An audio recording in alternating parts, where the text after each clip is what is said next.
This tutorial shows you how to record a call and automatically get a transcript and summary afterward.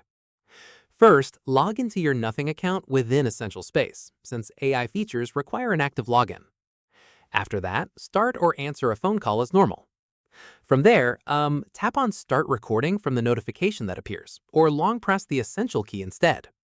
At this point, continue your conversation as usual, since both callers will hear an announcement that recording has begun. In the next step, end the call once you're finished. Following this, the recording will save automatically inside the Essential Space app. Once done, open Essential Space and tap on the saved recording. From here, tap on Start AI Analysis to begin generating the summary. At this stage, wait a moment while the system creates a transcript, a short summary, and key highlights from the call.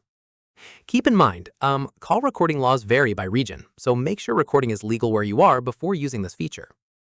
Finally, tap on any highlight or transcript line anytime you want to revisit a specific part of the conversation. And that's it.